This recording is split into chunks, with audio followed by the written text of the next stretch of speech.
IGCSE Physics Paper Code 0625 Paper 1 Variant 2 February March 17, and today we are going to solve question 1 to question number 20.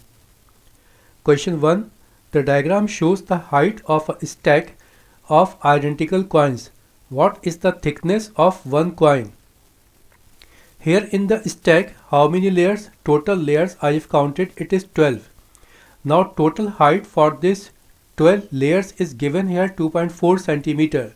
So the height of one coin will be equal to total height divided by number of layers. Total height is 2.4, number of layers is 12. So by solving this one, we will get 0.2 centimeter. Now here answer is given in millimeter. So centimeter we have to convert in millimeter. When we convert centimeter in millimeter, it will be equal to 2 millimeter. Now 2 millimeter is given here in option B. So correct option is option B. Question number 2. In a laboratory, a ball is dropped in a vacuum. In a vacuum means there is no resistive force and falls 200 centimeter. Which statement describes the acceleration of the ball? First thing here, when the ball is dropped in a vacuum, means here there is only one force, and that force is force of gravity, and because of force of gravity the acceleration will be constant, and the value of this acceleration will be equal to 10 meter per second square.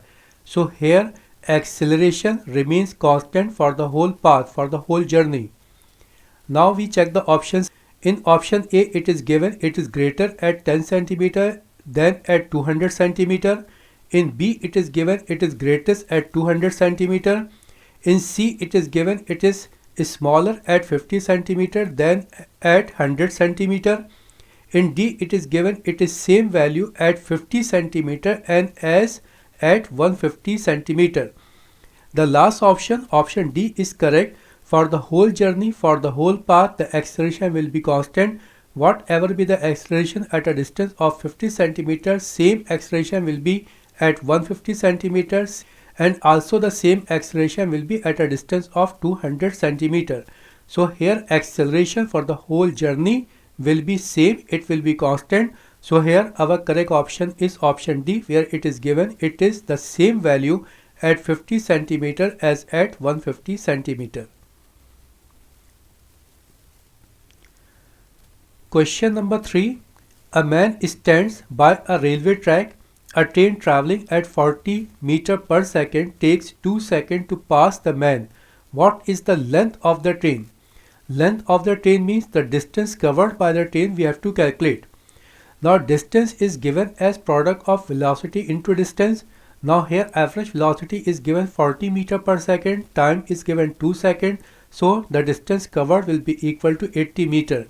And the length of the train is equal to the distance covered. So length of the train is 80 meter. 80 meter is given here in option D. So correct option, option D.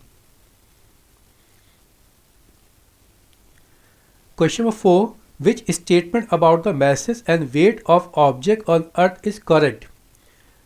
One thing, mass always remains constant and weight depends on the mass, because weight is given as product of m into g, where m for mass and g for gravitational field strength. Since gravitational field strength is constant, so we can say weight depends on mass. Now we check the options. Option A, a balance can only be used to compare weight, not masses. It is incorrect. Balance is used to measure the mass, not weight. For weight we use spring balance, so option A is incorrect.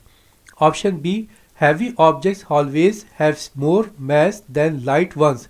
Yes, it is correct. It is already discussed that weight depends on mass. With the increase in mass, weight increases. So we can say heavy objects always have more mass than light ones. So this one is correct. Option C, large objects always have more mass than small ones. There is no relation in between volume and mass. Volume is the space occupied, whereas mass is the quantity of matter. So this option C is also incorrect. Option D, mass is a force but weight is not. No, weight is a force and mass is quantity of matter. So option D is also incorrect. Correct option, option B. Question number 5. A stone has a weight of 5.7 Newton. The gravitational field strength G is 10 Newton per kg.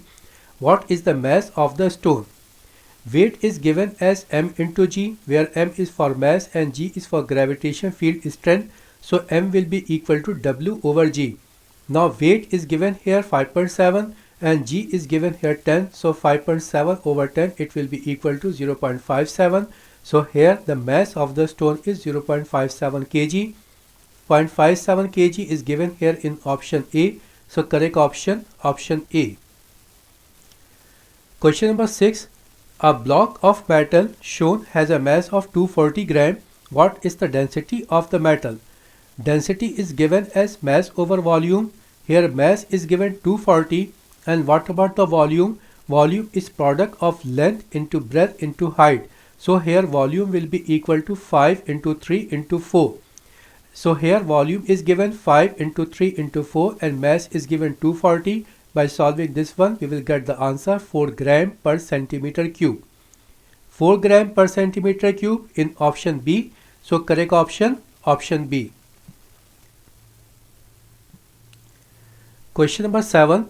A car engine causes a forward force of 100 kilonewton to act on the car.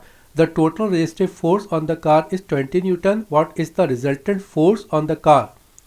Here we have applied force, we have forward force 100 kilonewton and the resistive force is 20 kilonewton.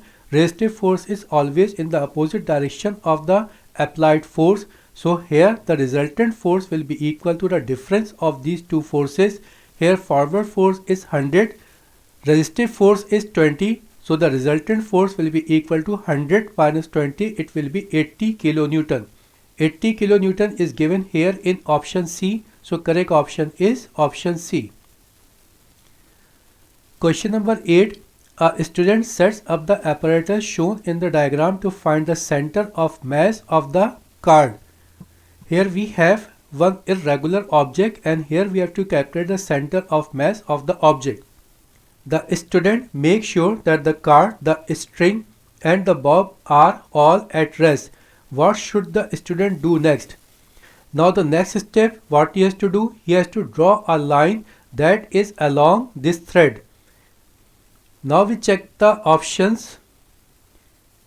Option A, mark a horizontal line on the card level with the middle of the string. No. Option B, mark the line of the string on the card. Yes, he has to draw a line along this string. So here our correct option B. What is given in the other option? Option C, pull the bob on the string. No. Option D, replace the bob with a heavier bob. No. If he will replace the bob with the heavier bob, there will be no difference. The result will be same. So option D is also incorrect. Correct option B.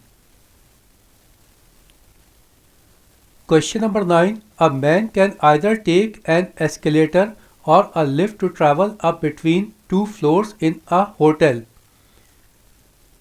The escalator takes 20 seconds to carry the man between the two floors. The usual work done against the gravity is W. The work done in the escalator is given here as W and the power developed is given as P.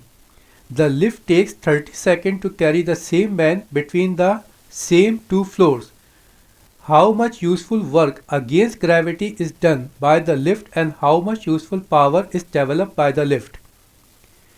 Here the distance covered by the escalator and the lift is same. The height covered by the escalator and the lift is same because it is given here that the lift takes 30 seconds to carry the same man between the same two floors. Means the distance covered in escalator and in lift is same. Now work done against gravitational field is given as mgh, where h is for height. Since here the height covered in escalator and in lift is same, so here we can say work done by the escalator and work done by the lift will be same. So here the work done in both the cases is same. Okay, second thing, what about the power? Power is given as rate of work done. Rate of work done means work done over time. Now in both the cases work is same. What about the power? Here in this case in escalator the power will be equal to W over 20 because here time is 20 and here the power will be W over 30. So power developed by the lift, it will be equal to W over 30 and power developed by the escalator, it will be equal to W over 20. Now when we solve this one, we will get this one 0.033 W and here the power will be equal to 0.05 W. Now here what we observe that the power developed by the escalator is more as compared to power developed by the lift. In this case, the work against the gravitational field will be same because here the height covered is same, but power will be different because here the time taken is different by escalator and the lift. Now we check the option. Here in the first column it is given useful work done against gravity by lift. Work done against gravity by lift will be equal to work done against gravity by the escalator. Work done by the escalator is given here W, so here we can say useful work done against gravity by the lift will be equal to W. Now W is given here in option C and D, so possible option is C and D. What about the power? Here we have observed that the power developed by the lift is less as compared to power developed by the escalator. So here useful power developed by the lift is less than the power developed by the escalator. That is given here in option C. Here the power developed by the escalator is P, so here we can say power developed by the lift will be less than P. So here our correct option is option C, where it is given useful work done against gravity by lift is W and useful power developed by the lift is less than P. Question number 10. The engine of a motor vehicle develops a large amount of power. Which statement is correct? Power is defined as rate of work done, or we can say power is equal to energy over time, or in other words we can also say power is equal to amount of energy per unit time. Now here we check the options. Option A, the driving force acting on the vehicle must be large. Option B, the engine must have a very large volume. Option C, the engine must transfer large amount of energy each second. It is our correct option. Here it is given the energy must transfer large amount of energy, means here the more energy is transferred in 1 second. When more energy will be transferred per second, so the power will be more. So here correct option is option C.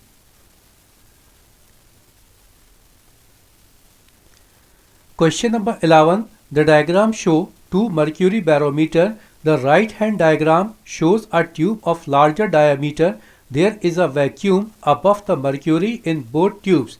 Which labeled position on the right hand tube shows the mercury level in the right hand side tube? Level of mercury in both the tube will be same because the atmospheric pressure depends on the height. It does not depend on the bore area, or we can say it does not depend on the cross-sectional area of the tube. So here whatever be the cross-sectional area, the height will remain same. Since here on this side the height of the mercury level at this point, so in the other tube it will also be at the same point. At the same point is shown here in option B. So here correct option is option B. Question number 12. The diagram shows four solid objects resting on a horizontal surface. The objects all have the same weight and are shown to the same scale. Which object exerts the least pressure on the surface? Pressure exerted by a solid is given as force over area. Now where the force is more, pressure will be more. Where the contact area will be more, pressure will be less. Now here it is asked the least pressure. In all the four cases weight is same. Weight is same is force is same. So the pressure will be least where the contact area is maximum, where the contact area is more.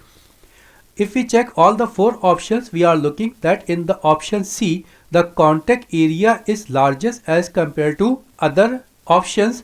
So the pressure will be least in C. So correct option, option C. Question number 13. On a hot day, the pressure of the air in the car tire is greater than on a cold day. Why is the pressure greater on a hot day? Where the molecules of the gas will collide with the walls of the container more frequently, the pressure will be more, and where the molecules of the gas will strike with the walls of the container less frequently, the pressure will be less. Now in a hot day means more temperature, and with the increase in temperature, kinetic energy of the molecule increases, and with the increase in kinetic energy, molecule will move more frequently. When the molecule will move more frequently, they will strike the wall of the container more frequently. That's why in hot day, the pressure in the tire will be more as compared to on a cold day. Now we check the option. Option A, the air molecule strike each other more frequently. Option B, the air molecule strike each other with greater force. Option C, the air molecule strike the tire walls more frequently.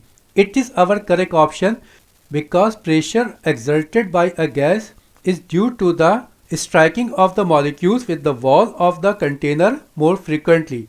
So here correct option is option C.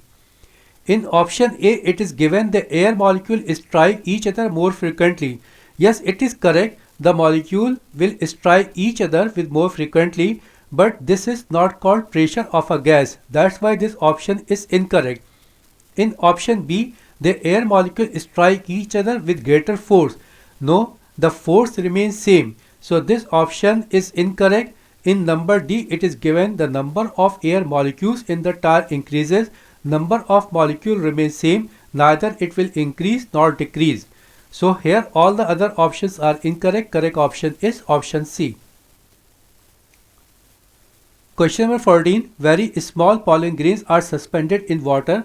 A bright light shines from the side. When looked at through a microscope, a small speck of light are seen to be moving in a random jerky manner. Okay, here we have Brownian motion. What are the moving speck of the light? Here pollen grains strike with water molecules, and when they strike with the water molecules, we get specks of light. So here our option, in option A, it is given pollen grains being hit by other pollen grains. No. B, pollen grains being hit by water molecules. Yes, it is correct option. Option B is correct. Question number 15. When a thermometer is calibrated, the fixed points are marked. What are fixed points? For the calibration of thermometer, we consider 2 points. One for the melting point of ice, that is taken 0 degree centigrade, and second point is considered boiling point of water, that is 100 degree centigrade. So for calibration of a thermometer, we consider 2 points. The lower point is 0 degree centigrade and the upper point is 100 degree centigrade. Now we check the options. Option A, all the marks on the temperature scale which cannot be removed. Option B, all the marks of the temperature scale.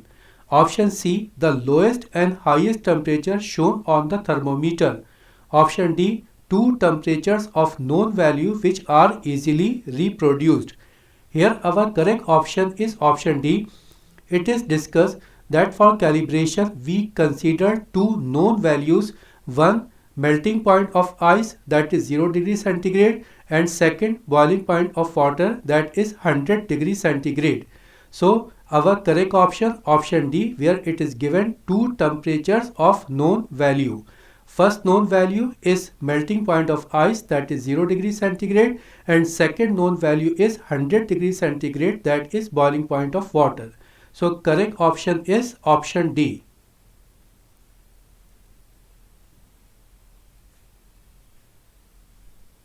Question number 16. Which statement defines the thermal capacity, heat capacity of a solid body?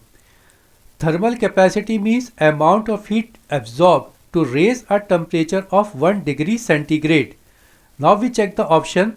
Option A, the energy needed to melt the body without a change in temperature. It is not called thermal capacity, it is called latent heat. So this option is incorrect. Option B, the energy needed to raise the temperature of the body by 1 degree Celsius. Yes, it is the correct option. What is given in the other options? The increase in the volume of the body. No, it is incorrect. Option D, the total amount of internal energy in the body. No, it is also incorrect. Heat capacity is the amount of heat that is required to raise the temperature of an object by 1 degree Celsius. So here our correct option is option B. Question number 17. A substance can exist in 3 different states: solid, liquid or gas. Each of the 2 statements below describe a change of state. Change 1. Molecules move closer together but continue to travel through the substance. Means here a gas is converting to liquid, because in liquid the molecules are closer to each other as compared to gases, but they are free to move. So here a gas is converting to liquid. Change 2. Molecule stop traveling through the substance and just vibrate. Just vibrate, it is property of solid. So here we can say a liquid is converting to solid. In change 1, gas is converting to liquid. In change 2, a liquid is converting to solid. Now we check the options. Which changes of state do these statements describe? Change 1. In change 1, in option A it is given condensation, B condensation, C solidification, D solidification. Condensation means conversion of gas in a liquid. So here we have observed that a gas is converting to liquid, so here we have condensation. So change 1 is condensation, that is given in A and B. So possible option A and B. What about change 2? Here we are looking a liquid is converting to solid. Conversion of liquid to solid is called solidification. Conversion of liquid to solid is called solidification. Solidification is given here in option B. So correct option, option B. Change 1 condensation, change 2 solidification. Question number 18. The diagram shows the gap between a hot surface and a cold surface. The gap can contain air, solid iron, a vacuum or liquid water. Which row shows whether heat can be transferred between the surfaces by conduction and convection? Conduction is a heat transfer method in solid. In solid, we have atoms or molecules where the atoms or the molecule they vibrate at their mean position.